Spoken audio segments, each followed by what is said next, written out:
Matania Radio.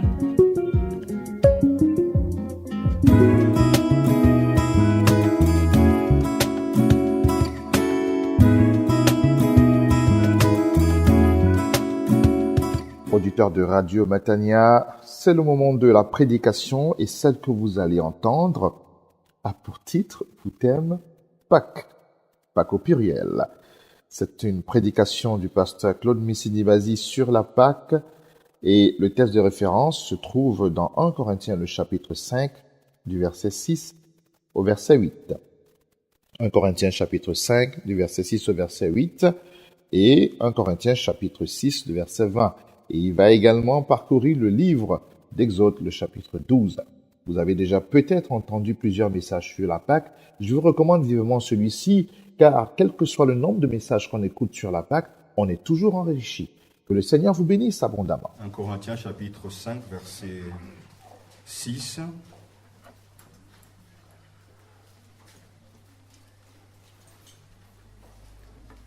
Dans le Nouveau Testament, 1 Corinthiens, chapitre 5, verset 6. Il n'est pas beau votre sujet d'orgueil.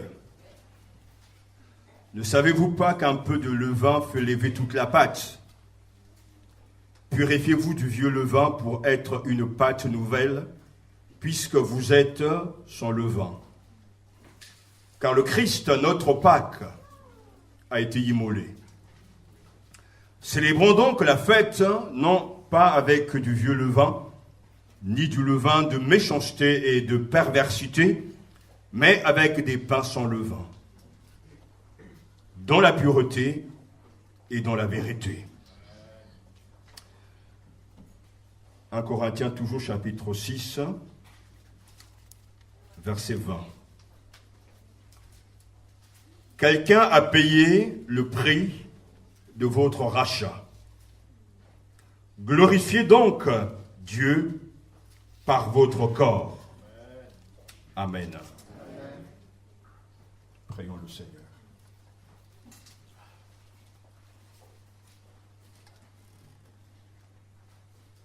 Nous voici devant toi, Dieu notre Père. Et nous avons besoin de ton aide. De l'aide de ton Esprit Saint, de la puissance d'en haut, pour comprendre les choses qui te concernent, pour les annoncer et pour les recevoir. Seul ton Esprit est capable de convaincre nos cœurs. Seul ton Esprit est capable de vivifier cette parole dans nos esprits. Seul ton Esprit, qui est l'Esprit de révélation et de sagesse, est capable d'illuminer les yeux de nos cœurs pour que nous sachions.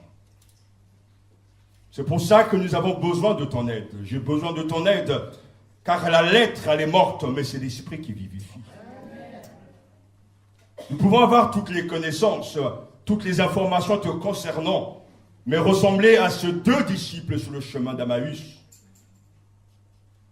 qui avaient perdu tout sens d'orientation et qui ne savaient pas qui croire. Mais toi, le ressuscité, tu t'es approché d'eux et tu les as accompagnés dans leur désespoir, dans leur ignorance. Tu leur as expliqué les choses qui te concernent. Alors, l'heure du repas, leurs yeux se sont ouverts. Ils t'ont reconnu. Et leur corps était brûlant. Parce qu'ils étaient en présence du ressuscité.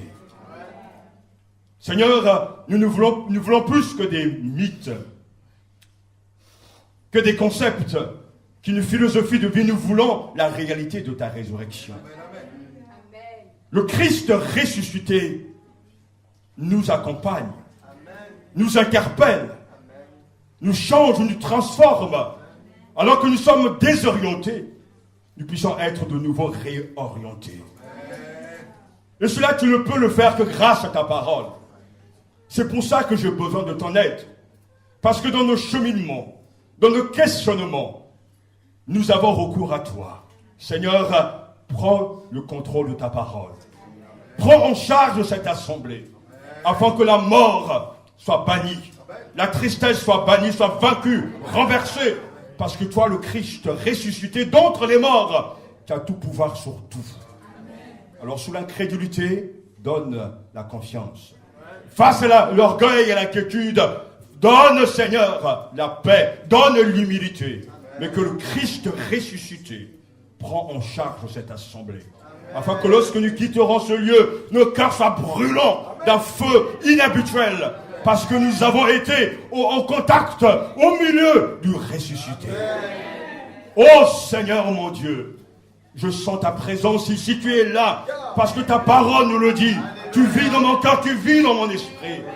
Que cette réalité passe au-delà de nos faiblesses physiques, de nos maladies, de nos difficultés, afin que le Christ soit adoré, admiré, accepté, reconnu et vénéré.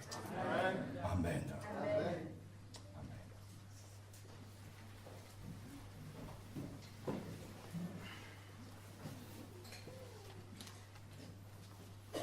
Pour plusieurs de nos contemporains, Pâques, fête religieuse, est devenue une fête commerciale. C'est pour beaucoup, en tout cas, la fête de quoi? Du chocolat. Demandez à un enfant ce qu'évoque pour lui le mot Pâques. Il vous parlera des œufs ou des cloches en chocolat. Qu'il est vrai que nous n'avons rien contre l'économie et le bien-être de notre nation, mais beaucoup de fêtes religieuses ont été perverties parce que sans doute nous-mêmes, nous n'avons pas lutté pour maintenir et proclamer haut et fort les bienfaits et le sens de ces fêtes. Mais si vous demandez à nos frères et sœurs juifs, la fête de Pâques est la plus appréciée, la plus fêtée, parce que c'est la fête de la réjouissance. Cette fête célèbre un événement capital, un événement important, l'événement fondateur du peuple de Dieu, sortant de l'esclavage de l'Égypte pour se rendre vers la terre promise. C'est pour ça que les Juifs fêtent pendant plusieurs jours cette fête, parce qu'ils veulent se souvenir, ils veulent se rappeler que Dieu les a délivrés de l'esclavage.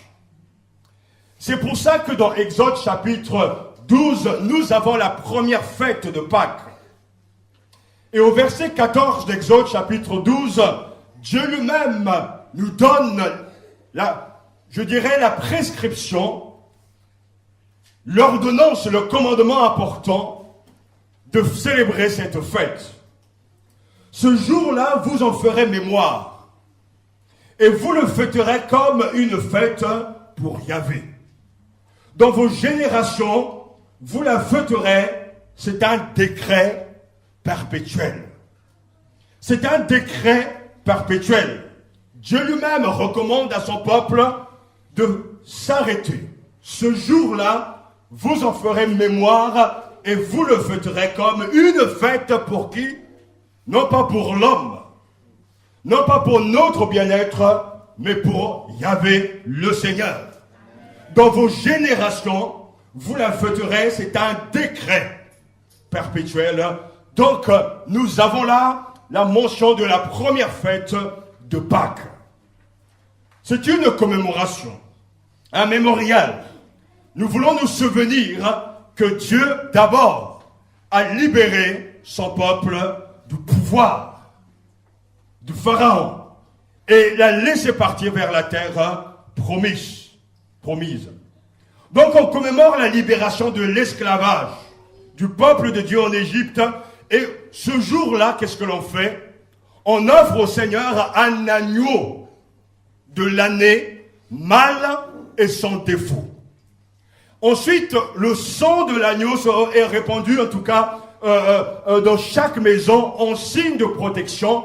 Parce que quand Dieu va libérer son peuple, l'ange de la mort va traverser la ville, les rues de l'Égypte et va tuer les premiers-nés, mais ceux qui ont pris le sang de l'agneau et qui ont protégé leur maison, quand l'ange de la mort passe, en voyant le sang sur le linteau des portes, l'ange de la mort passe outre. Et c'est le vrai sens justement de Pâques, c'est passer par-dessus, c'est sauter pour être épargné, être protégé grâce au sang de l'agneau. Lorsque on tue en tout cas l'agneau, sans tache, mâle, sans ride, sa chair est mangée au cours du repas pascal pris en famille. Et nous savons dans le Nouveau Testament que Jésus, comme nous l'avons entendu, est notre Pâques. C'est lui qui va prendre notre place. C'est lui qui va souffrir afin que, grâce à son sang précieux, nous puissions être rachetés. Souvenez-vous que Jésus a été mis à mort juste avant la Pâque juive et sa résurrection est pour ses disciples la grande libération de la mort, la Pâque nouvelle. C'est pourquoi nous fêtons aujourd'hui la résurrection de Jésus. Jésus est vivant parce que Dieu l'a ressuscité. Nous avons donc ce mot Pâques, vous le trouvez soit au singulier, soit au pluriel. Lorsqu'il est au singulier, donc il fait référence à la première Pâque, la Pâque que nous trouvons dans Exode chapitre 12. Mais j'aimerais que nous nous arrêtons et que nous voyons ensemble ce que Dieu nous dit dans Exode chapitre 12 avant de revenir dans 1 Corinthiens chapitre 5.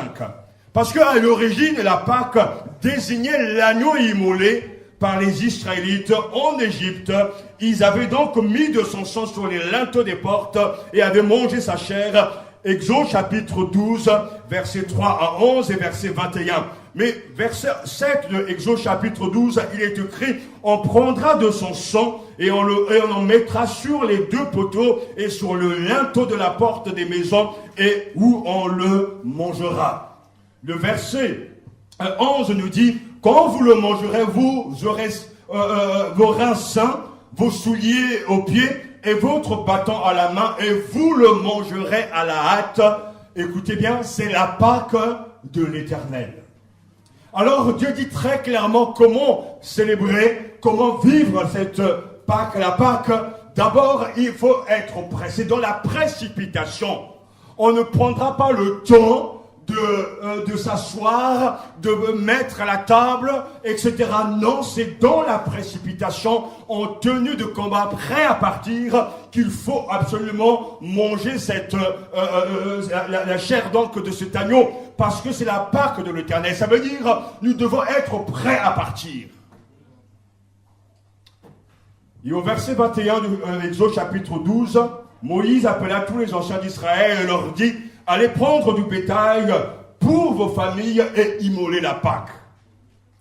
Grâce à cette Pâque, donc l'ange exterminateur était passé par-dessus les Israélites, et cela se trouve toujours dans Exode chapitre 12, versets 12 à 13. Cette nuit-là, je passerai, dit le Seigneur, dans le pays d'Égypte, et je frapperai tous les premiers-nés du pays d'Égypte, depuis les hommes jusqu'aux animaux.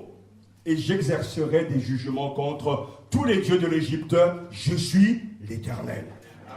Le sang vous servira de signe sur les maisons où vous serez.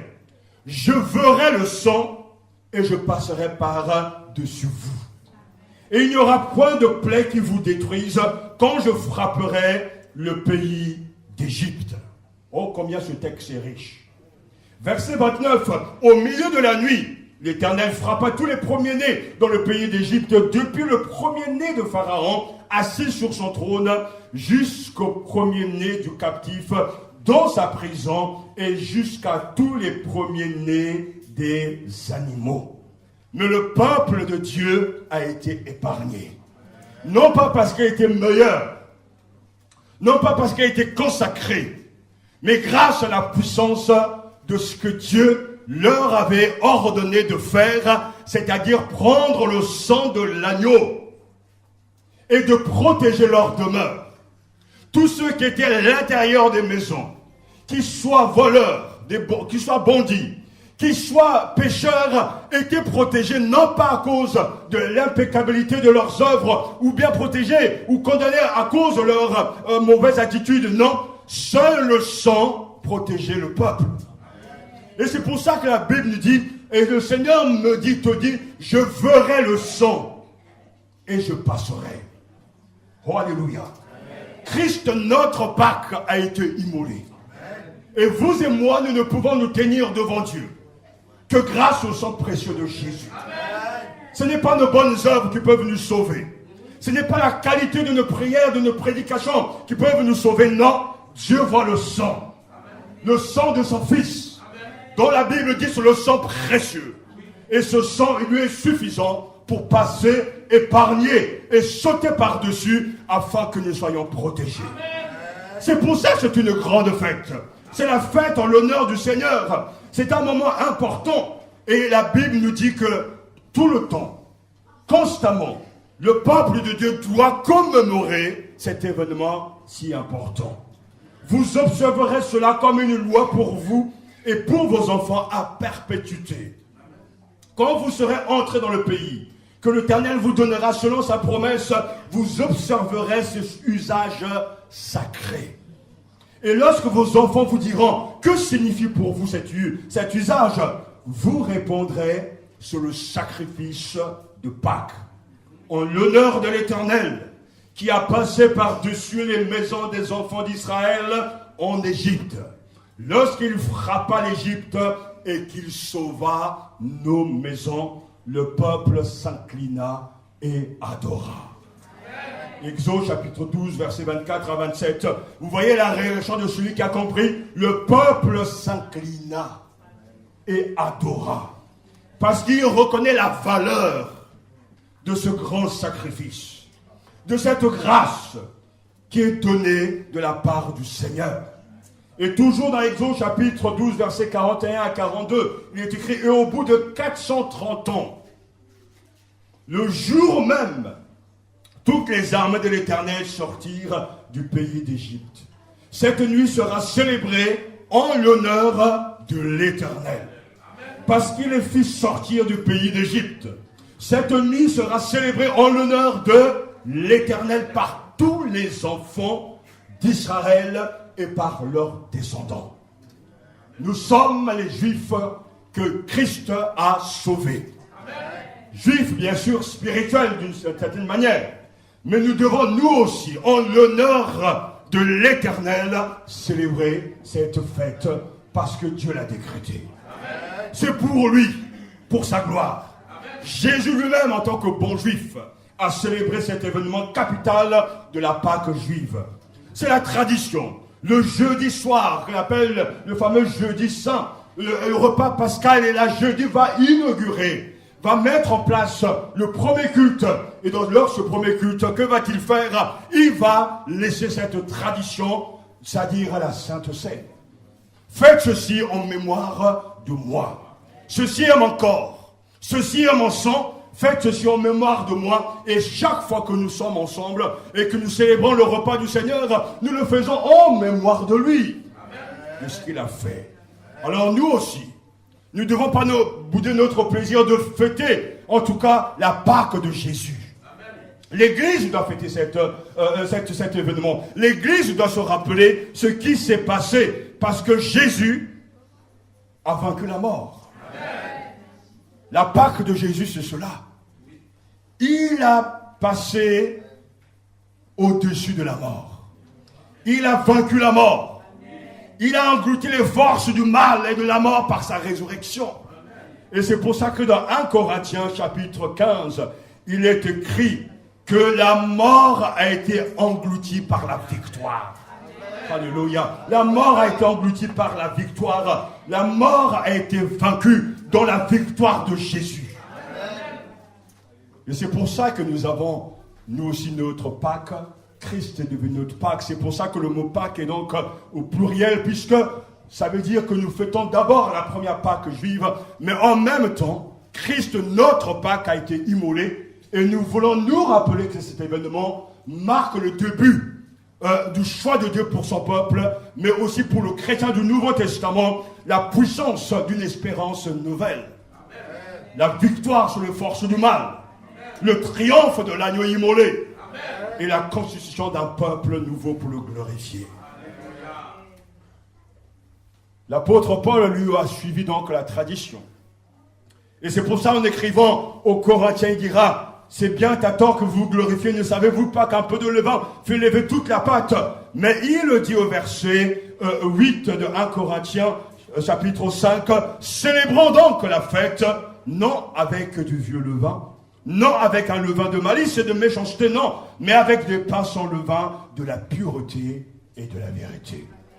Donc nous devons célébrer, alléluia, la fête avec des cœurs purs, avec la vérité au fond du cœur. Dieu n'est pas pour le mélange, Dieu n'est pas pour la méchanceté ou la malice, non, célébrons donc la fête. Quand il y a la fête, il y a un climat particulier. La fête n'est pas, je dirais, n'est pas la mort, n'est pas un enterrement. Quand on parle d'une fête, il y a de la musique, il y a de l'enthousiasme, il y a des cris, ça bouge, ça saute. En fait, la fête est visible, même au loin. Et comme aussi, un enterrement est visible au loin également.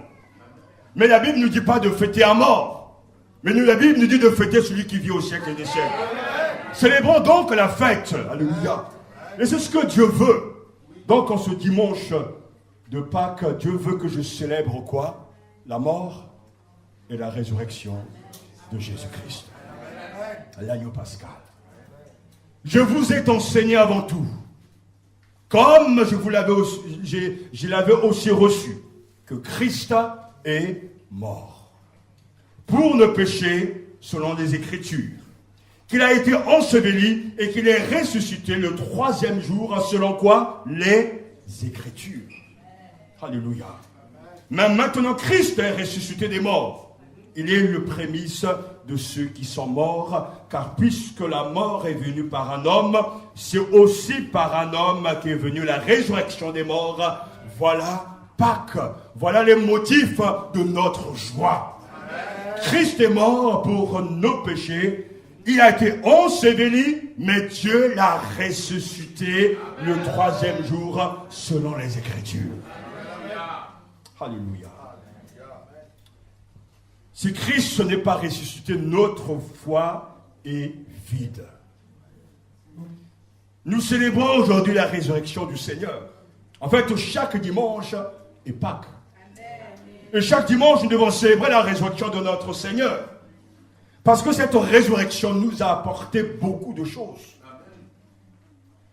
Parce que quand on fête quelque chose, il faut être conscient justement des motifs, des raisons de fêter. Pourquoi devons-nous fêter donc Pâques? Pourquoi devons-nous nous réjouir en ce dimanche? Mais parce que la résurrection de Jésus nous a apporté tant de choses. Parce que cette résurrection atteste que Jésus-Christ est Dieu. Alléluia. Paul écrit dans Romains chapitre 1 verset 4, quand il dit justement déclaré fils de Dieu avec puissance par sa résurrection d'entre les morts. Vous voyez, Jésus était parfait. Il a toujours été parfait. Jésus sur la terre a fait la volonté de son Père. Il était Dieu et il est Dieu. Mais c'est grâce à sa mort, à sa résurrection d'entre les morts qu'il a été déclaré fils de Dieu avec puissance. Donc la résurrection atteste la divinité de Jésus-Christ. La résurrection est le signe de sa divinité. Et nous voulons nous réjouir de savoir que Jésus-Christ, homme, est Dieu. Qu'il est au même titre que Dieu le Père, celui qui domine et qui conduit l'histoire. Alléluia. De son vivant, il a prévenu ses propres disciples dans Jean chapitre 2, versets 18 à 22. Les Juifs, prenant la parole, lui dirent « Quel miracle nous montres-tu pour agir de la sorte ?» Jésus leur répondit « Détruisez ce temple, et en 3 jours, je le releverai. » Les Juifs dirent « Il a fallu 46 ans pour bâtir ce temple, et toi, en 3 jours tu le releveras. Mais il parlait du temple de son corps. C'est pourquoi lorsqu'il fut ressuscité des morts, ses disciples se souvinrent qu'il avait dit cela et ils crurent à l'écriture et à la parole que Jésus avait dite. Alléluia, le 3e jour, je veux ressusciter. Mais j'insiste sur le fait que c'est Dieu qui a ressuscité Jésus d'entre les morts. Et sa résurrection atteste qu'il est 100% Dieu. Alléluia. Cette résurrection nous apporte tant de bénédictions. C'est pour ça que nous avons des raisons de nous réjouir. Paul écrit que Christ a été livré pour nos offenses et est ressuscité pour notre justification. Romains chapitre 4, verset 25. Christ a été livré pour nos offenses et est ressuscité. Pourquoi? Pour notre justification. Nous pouvons avoir confiance que Dieu a accepté le sacrifice de Christ parce qu'il est ressuscité d'entre les morts. Un pécheur comme moi peut être et a été justifié, déclaré juste par la foi, parce que Christ est devenu ma justice. Et cela est valable pour tous les pécheurs. Dieu a accepté, le Père a accepté le sacrifice de son Fils. Et ce sacrifice est parfait et complet. Ce sacrifice garantit l'acceptation de l'œuvre de Christ. Il n'y a plus rien à faire. Il n'y a plus rien à retrancher. Il n'y a plus rien à rajouter parce que Christ s'est donné une fois pour toutes pour les pécheurs et il est ressuscité pour notre justification. Alléluia. Christ, notre Pâque, est immolé. Aujourd'hui, grâce à sa résurrection, Jésus-Christ est devenu notre souverain sacrificateur. Alléluia. Romains chapitre 8, verset 34. Qui les condamnera? Christ est mort. Bien plus, il est ressuscité. Il est où? À la droite de Dieu. Et il fait quoi? Il dort, il somnole, il intercède. Pour qui? Pour nous. Alléluia. Qui les condamnera? Personne. Christ est mort. Bien plus, mais il est ressuscité. Et il est à la droite de Dieu. Donc, à la droite de Dieu, la position d'autorité d'honneur. Et là, il intercède pour nous. Il ne prie pas.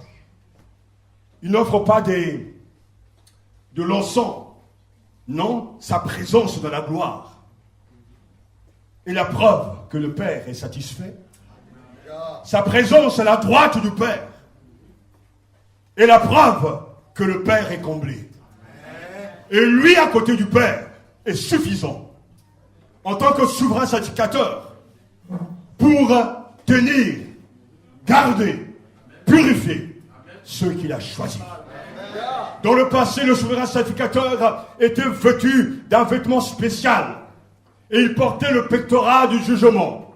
Avec cet écriteau, avec plusieurs pierres, 12 pierres, qui en fait symbolisaient les 12 tribus d'Israël.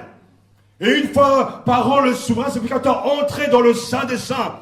Il devait suivre les prescriptions de Dieu pour ne pas être frappé. Il devait être pur. Il devait être qualifié, choisi par Dieu, entrer dans le Saint des Saints afin d'offrir des sacrifices. Et quand il entrait dans la présence de Dieu avec le pectorat du jugement, Dieu voyait tout le peuple devant lui parce que le souverain sacrificateur venait avec tout le peuple de Dieu dans la présence de Dieu. Quand Jésus est mort sur la croix, le voile du temple a été déchiré. Et le Saint des Saints est devenu accessible. Nous avons un nouveau pape.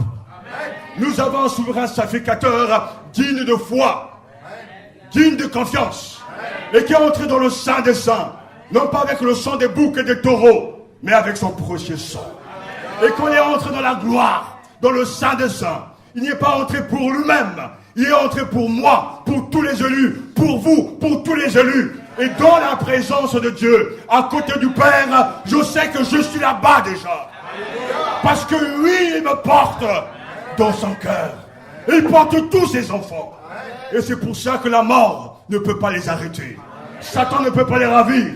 Personne ne peut arracher des mains du Maître, du Seigneur, celui qui a été sauvé, celui qui a été élu.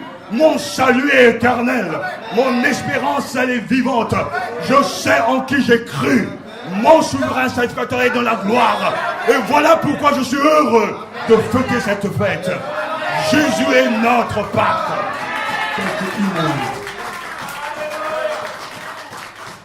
Paul écrira dans 1 Timothée chapitre 2 versets 5 à 7. Maintenant, car il y a un seul Dieu. Il y a aussi un seul médiateur entre Dieu et les hommes. Jésus-Christ homme, qui s'est donné lui-même en rançon pour tous. C'est là le témoignage rendu en son propre temps et pour lequel j'ai été établi prédicateur et apôtre. Je dis la vérité, je ne mens pas, chargé d'instruire les païens dans la foi et la vérité. Il y a quelque chose de particulier dans le christianisme, c'est ce qu'on pourra dire, appeler l'unicité, c'est-à-dire Jésus-Christ est unique. Il n'a pas son pareil, c'est-à-dire il est vraiment unique, l'inimitable.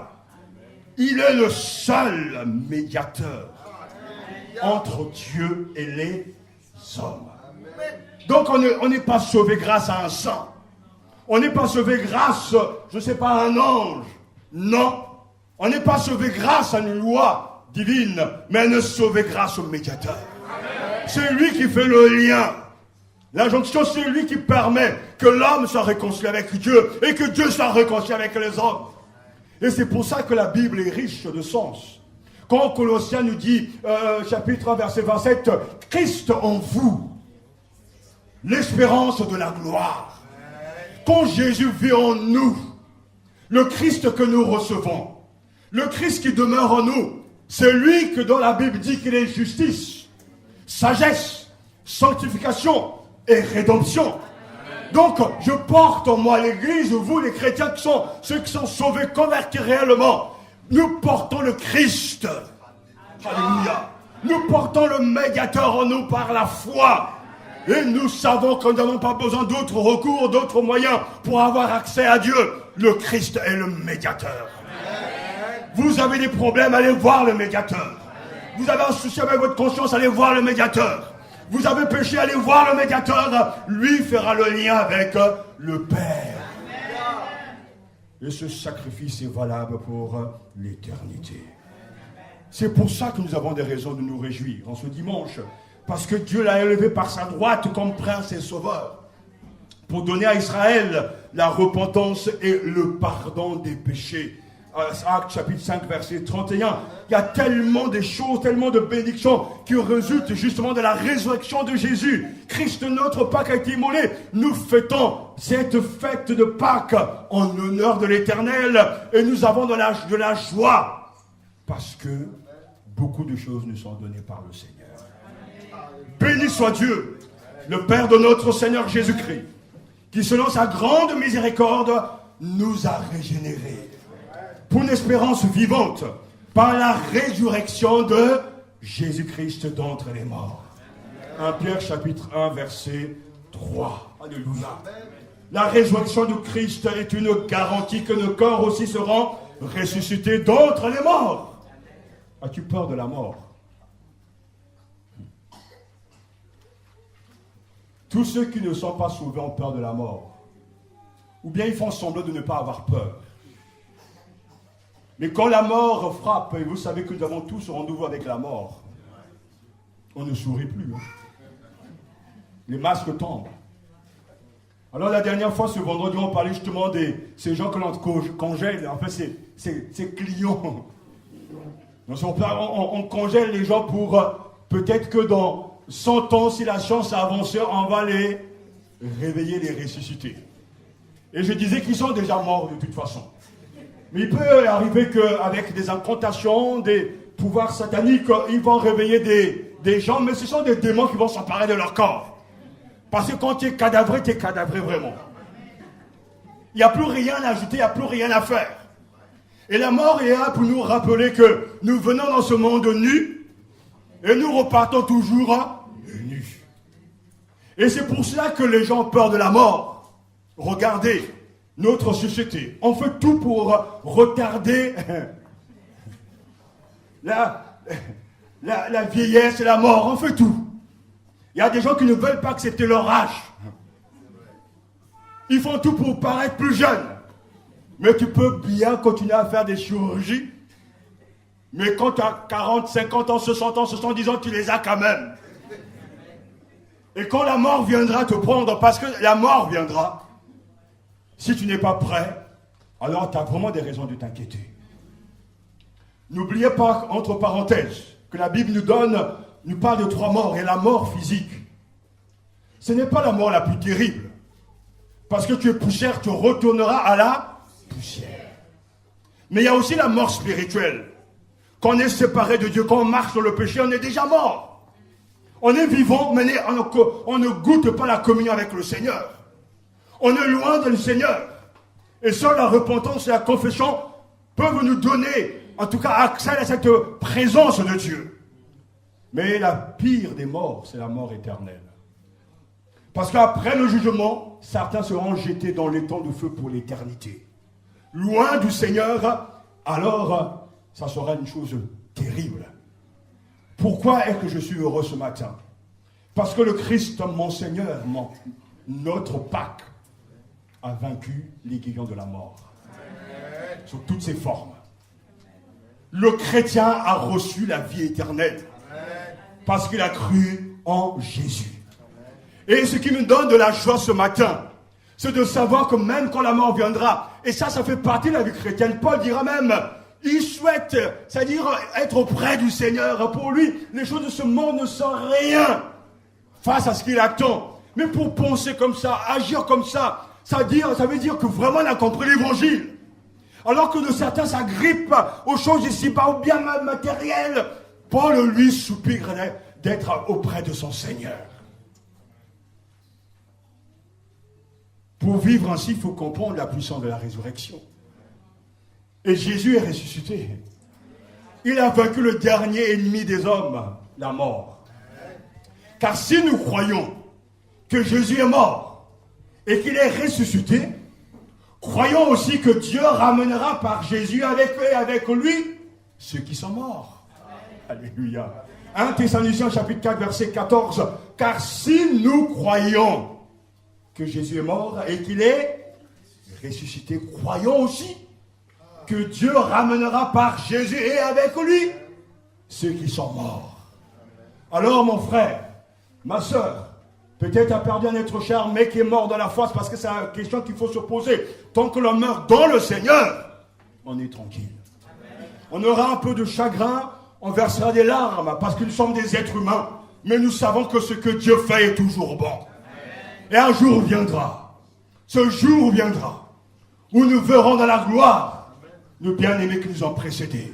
Je me réjouis d'avance qu'un jour viendra, je verrai mon père, mes grands-parents, mes tantes, parce qu'ils sont morts dans la foi. Ce jour viendra, ils vont ressusciter avec le Seigneur. Le Seigneur va les ressusciter plutôt. Et ils seront dans la gloire. Alors mort, où est ta victoire? Où est ton aiguillon? La mort a été engloutie par la victoire de Jésus-Christ. Voilà pourquoi nous aimons ce jour de dimanche. Alléluia. Mais ce jour viendra. Vous voyez quelle espérance, mon frère. À cause de la résurrection de Jésus, nous avons aussi la preuve que Dieu va juger tous les hommes. Eh oui. Actes chapitre 17, verset 31. Il est écrit, parce qu'il a fixé un jour où il jugera le monde selon sa justice. Par l'homme qu'il a désigné, ce dont il a donné à tous une preuve certaine en le ressuscitant des morts. Est-ce que tout le monde entend? Parce qu'il a fixé un jour, ce jour n'est pas encore arrivé, où il jugera le monde selon la justice. C'est beaucoup d'espérance là. Parce que l'injustice ne triomphera pas. N'aura pas le dernier mot.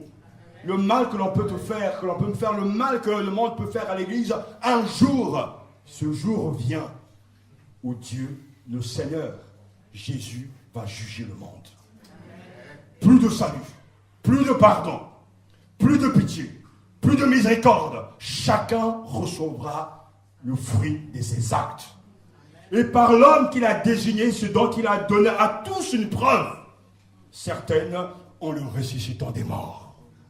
Alléluia. C'est pour ça que oui, il y a ce volet joie pour nous concernant, Christ apporte le péché. Mais nous oublions qu'à la croix, c'est l'autre volet, la colère de Dieu a montré son vrai visage. Et le visage de la colère de Dieu, c'est qu'il a livré son Fils, le parfait, pour payer le prix de nos péchés. Si Dieu l'a permis, c'est qu'il a des bonnes raisons. Il nous aime, il veut nous pardonner, et il pardonne, il sauve, mais il va régler aussi ses comptes. Quand on ne peut pas blasphémer, on ne peut pas rejeter le Christ, on ne peut pas le salir constamment, on ne peut pas lui jeter des pierres sans à un moment donné sans subir les conséquences. Dieu est Dieu. Et un jour est fixé. Ce jour sera terrible, parce que tout va s'arrêter.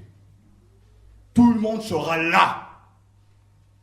La mort sera vaincue.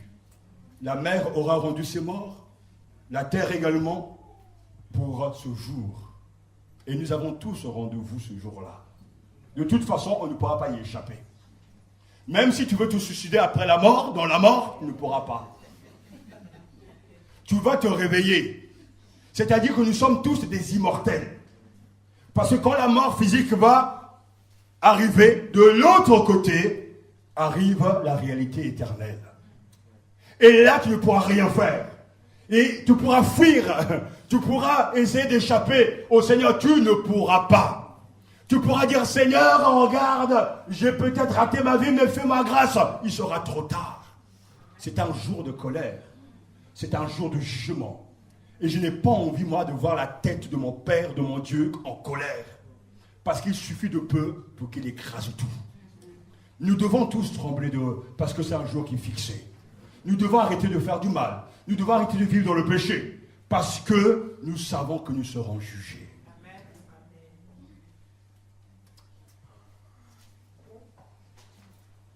À Pâques, Dieu veut que je m'arrête pour célébrer la mort et la résurrection de Jésus. Vivre Pâques aujourd'hui, c'est ça. Reconnaître la qualité de sa vie, la vie de Jésus, la qualité de sa mort, mais la qualité de sa résurrection. C'est pour cela que nous pouvons, oui, nous réjouir et dire c'est la fête pour le Seigneur, en l'honneur du Seigneur, pour l'éternel. Seigneur, reçoit toute la gloire. Nous aussi, nous voulons nous incliner pour adorer le Seigneur de tout notre cœur. Alléluia. Oui, à Pâques, je veux aussi, Dieu veut aussi que je m'attarde et que je m'arrête. Je veux réfléchir. Parce que le texte nous dit bien que Christ, notre Pâques, a été quoi? Immolé. C'est-à-dire Jésus a été tué, a été égorgé comme un animal. Jésus a été assassiné pour nos péchés. Et en ce jour, je veux aussi m'arrêter pour peser le prix de ma rédemption, le prix de ma liberté, le prix de ma vie éternelle. Christ, notre Pâques, a été immolé. Alléluia. Le verset 20 que nous avons lu donne aussi de comprendre le sens de Pâques. Parce qu'à Pâques, Dieu veut que nous nous souvenions que nous ne nous appartenons plus. 1 Corinthiens chapitre 6 verset 20 nous dit « Car vous avez été rachetés à un grand prix. » Que faut-il faire alors? Glorifiez donc Dieu dans votre corps et dans votre esprit qui appartiennent à Dieu. Alléluia. Mais oui, Christ, notre Pâque, a été immolé, mais pourquoi? Pour nous racheter. Alors glorifions le Seigneur. Glorifions le Seigneur dans notre corps et dans notre esprit qui sont à lui. Et c'est pour ça que Dieu a libéré son peuple, esclave en Égypte, pour être le peuple de Dieu, pour lui appartenir afin de l'adorer, afin de le glorifier. Mais le peuple, en tout cas les Israélites, ont raté la cible. Ils se sont endurcis, ils ont été rebelles, et ils sont morts dans le désert. Mais aujourd'hui, le Christ nous sauve. Le Christ nous a rachetés. Le Christ a payé un prix fort. Il a dû donner son propre corps afin de nous racheter.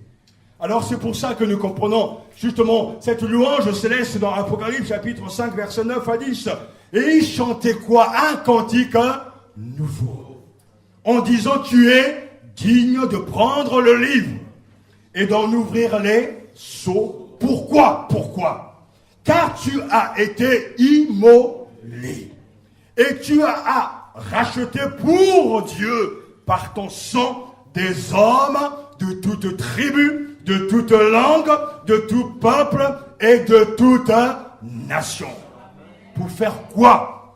Tu as fait d'eux un royaume et des sacrificateurs pour notre Dieu, et ils régneront sur la terre. Alléluia. Tout est lié. Tu as été immolé, ainsi tu rachetas. C'est très fort. Hein? Notre rachat est conditionné, lié au sacrifice de Jésus. On était vendus au péché, esclaves sur le marché, l'agora. Mais le Christ est venu sous la place publique et il nous a rachetés. Nous sommes devenus le peuple de Dieu. Non pas pour nous-mêmes, pour notre bien-être personnel, mais pour célébrer les merveilles de Dieu, pour célébrer le Seigneur, pour devenir un royaume de sacrificateurs. Non pas pour apporter des boucs et des taureaux, mais pour apporter des sacrifices de louange et d'adoration pour notre Dieu. Et ils régneront sur la terre. Alors, nous avons là un clin d'œil de ce qui va se passer au ciel. Tous les saints rachetés grâce au sang précieux de Jésus vont être au ciel. Pourquoi? Parce qu'ils sont contents d'y être, non, pour célébrer, pour louer, pour adorer Dieu le Père, Dieu le Fils et Dieu le Saint-Esprit. Et celui qui a compris cela a commencé son ministère sur cette terre en célébrant le Seigneur, et tout converge vers ce point central où il y aura un royaume des sacrificateurs pour notre Père, et tous ensemble autour de l'agneau nous allons le célébrer. Il sera heureux de nous voir et nous serons heureux de le voir. Et c'est pour cela que Pâques est une chose remarquable. Grâce à l'agneau pascal, Christ notre Pâques fut immolé. Ainsi, tu rachetas. Alléluia. Oh, alléluia. C'est le moment de nous approprier ces choses. Maintenant, célébrez le Seigneur. Maintenant, glorifiez Dieu dans votre corps et dans votre esprit qui appartiennent à Dieu. Quand je chante, je célèbre, je glorifie Dieu. Quand tu vis une vie pure, tu glorifies Dieu. Quand tu donnes ta dîme et tes offrandes, tu glorifies Dieu. Quand tu prêches l'évangile, tu glorifies Dieu. Quand tu pries pour la nation, tu glorifies Dieu. La louange et l'adoration est partout. Parce que nous devons tout faire pour sa gloire. Quand tu résistes face à l'épreuve, quand tu persévères dans les difficultés, dans la souffrance, tu glorifies Dieu. Parce que tu donnes raison à Dieu et tu fais taire l'ennemi. Nos corps participent à la louange. Et nos esprits sont à lui également. Et Dieu veut que nous nous souvenions que nous ne nous appartenons plus. Alors glorifiez donc Dieu dans votre corps et dans votre esprit. Alléluia. Car vous avez été rachetés. Alléluia. À un grand prix. À un grand prix. Le Christ a triomphé de la mort à jamais. Que Dieu ce matin nous donne de vivre cet électrochoc, l'électrochoc de la résurrection. Alléluia. Un choc qui a beaucoup d'implications parce que si nous ne sommes pas saisis par cette vérité, si nous ne croyons pas ce fait historique, parce que l'Église primitive a commencé avec ce fait, et depuis plus de 2000 ans, nous vivons grâce à ce fait. Parce que Pierre proclame cette vérité lorsqu'il annonce l'évangile. Oh, alléluia, le jour de la Pentecôte, il dira oui, que toute la maison d'Israël sache donc avec certitude, Actes chapitre 2, verset 32, que Dieu l'a ressuscité. Et l'a fait Seigneur et Christ, ce Jésus que vous avez crucifié. Et depuis plus de 2000 ans, c'est la vérité qui fait que l'Église reste toujours là. Le Christ ressuscité est dans son Église. Soutient l'Église, c'est-à-dire soutient les chrétiens. Le monde passe, les présidents passent, mais l'Église est toujours là. Et même après nous, l'Église sera toujours là. Parce que nous avons cette certitude que Dieu a fait Seigneur et Christ, ce Jésus que vous avez crucifié. Alléluia. Oh, cette vérité est capitale. Oui, Christ, notre Pâque, est immolé, mais il est ressuscité. Ah, j'aimerais tellement vous partager ce que le Seigneur m'a encore expliqué en relisant ce passage merveilleux de Luc, chapitre 24, ces deux disciples d'Emmaüs. Mais je vous en parlerai un autre jour parce que c'est quelque chose de tellement fort. Quand Dieu vous parle, ça vous remue. Triple. Ces deux disciples, rien qu'un aperçu, ils savaient tout. Ils avaient tout entendu. Jésus leur avait tout dit. Qu'ils devaient mourir. Et que le troisième jour devait ressusciter. Mais pourtant, quand les choses étaient en train de se passer, ils étaient en train de repartir chez eux. Et ils vont prononcer des paroles tellement lourdes de sens. Nous espérions que ce sera lui qui nous délivrera Israël. Le Seigneur a mis cette parole dans mon esprit. Nous espérions que ce sera lui qui va délivrer Israël. Oh là là, ça on dit. L'ensura la compréhension de ses disciples. Ça veut dire que ils avaient l'information, ils avaient la connaissance, mais ils n'avaient pas la révélation.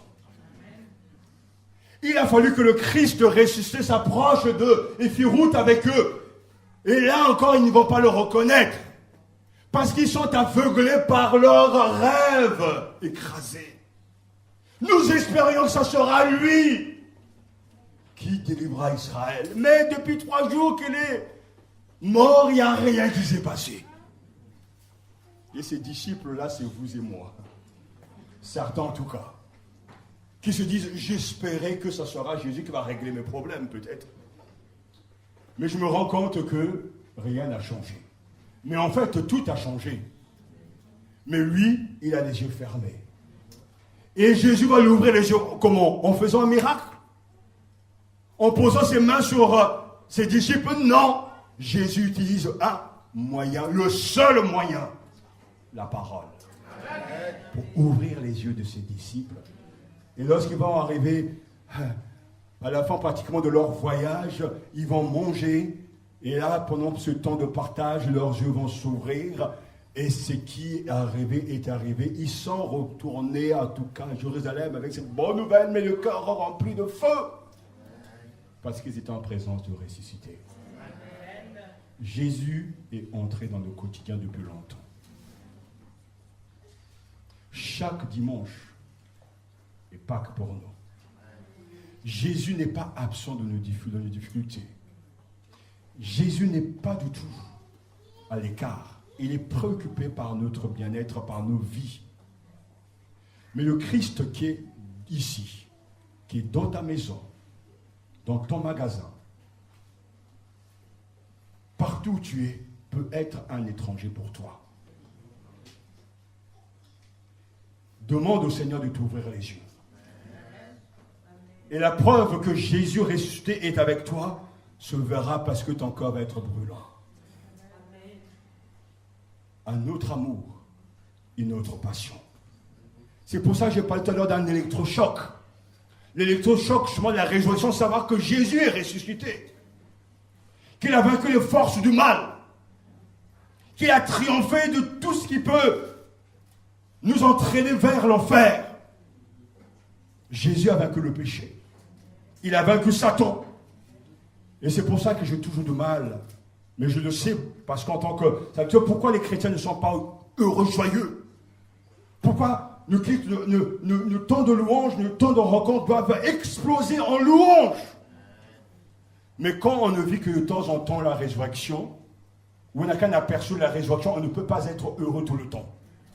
On sera heureux de temps en temps, mais jamais tout le temps. Que cette révélation te soit donnée ce matin.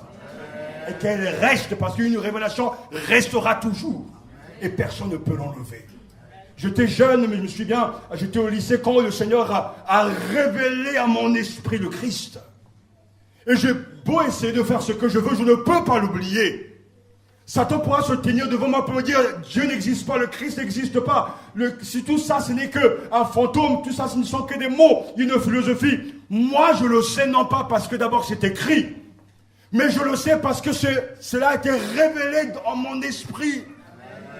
Alors que mon esprit était en éveil, Dieu a révélé son Fils dans mon esprit et c'est là qu'il vit.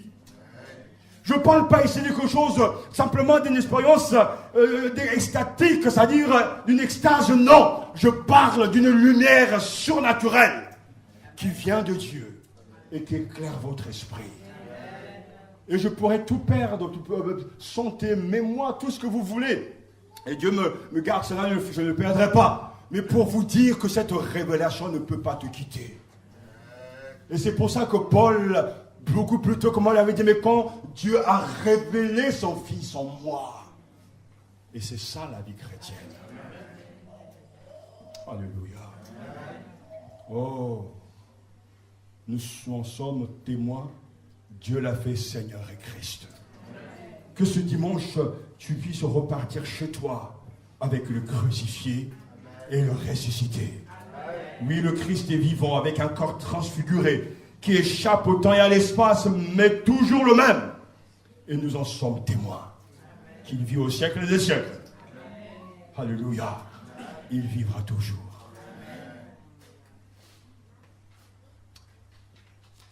J'aimerais terminer par la lecture de ce que Marc nous dit. Chapitre 16, versets 1 à 8. Parce que vivre Pâques aujourd'hui, c'est se mettre tous en quête du ressuscité. Lorsque le sabbat fut passé, Marie de Magdala, Marie la mère de Jacques et Salomé achetèrent des aromates afin d'aller embaumer Jésus. Le dimanche, elles se rendirent au tombeau de grand matin au lever du soleil. Elles se disaient entre elles, qui nous roulera la pierre qui ferme l'entrée du tombeau? Mais quand elles levèrent les yeux, elles s'aperçurent que la pierre qui était très grande avait été roulée. Elles pénétrèrent dans le tombeau, virent un jeune homme assis à droite, habillé d'une robe blanche, et elles furent épouvantées. Il leur dit, n'ayez pas peur. Vous cherchez Jésus de Nazareth, celui qui a été crucifié? Il est ressuscité. Il n'est pas ici. Voici l'endroit où on l'avait déposé, mais allez dire à tes disciples et à Pierre qu'il vous précède en Galilée. C'est là que vous le verrez, comme il vous l'avait dit. Elles sortirent du tombeau et s'enfuirent toutes tremblantes et bouleversées. Et elles ne dirent rien à personne, car elles étaient effrayées. Oh, mais on ne peut pas les juger, n'est-ce pas? Mais le message de l'ange est très clair. N'ayez pas peur. Vous cherchez Jésus de Nazareth, celui qui a été crucifié. Il est ressuscité. Il n'est pas ici. Alors béni soit Dieu, le Père de notre Seigneur Jésus-Christ. Conformément à sa grande bonté, il nous a fait naître de nouveau à travers la résurrection de Jésus-Christ pour une espérance vivante. Pour un héritage qui ne peut ni se détruire, ni se souiller, ni perdre son éclat. Il vous est réservé dans le ciel à vous qui êtes gardés par la puissance de Dieu au moyen de la foi pour le salut prêt à être révélé dans les derniers temps. C'est ce qui fait votre joie. Même si maintenant, puisqu'il le faut, vous êtes pour un peu de temps attristés par diverses épreuves, ainsi la valeur éprouvée de votre foi, beaucoup plus précieuse que l'or, qui est périssable et que l'on soumet pourtant à l'épreuve du feu, aura pour résultat la louange, la gloire et l'honneur lorsque Jésus-Christ apparaîtra. Vous l'aimez sans l'avoir vu. Vous croyez en lui sans le voir encore. Et vous vous réjouissez d'une joie indescriptible et glorieuse parce que vous obtenez le salut de votre âme pour prix de votre foi. Alléluia. 1 Pierre chapitre 1, versets 3 à 9. Voilà. En ce dimanche, proclamons notre foi. Reconnaissons-en la grande valeur. Elle est source de paix, de joie, d'espérance et d'amour. Vivant avec le Seigneur.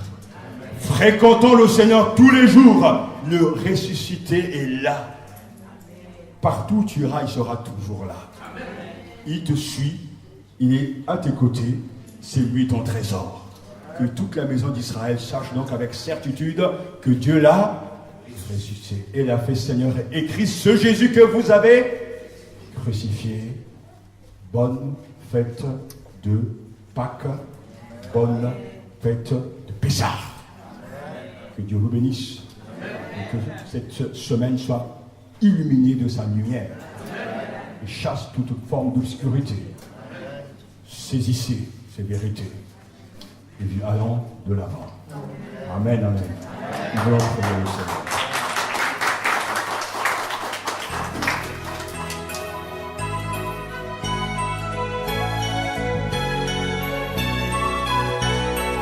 Il est exalté, le roi est au-dessus des cieux.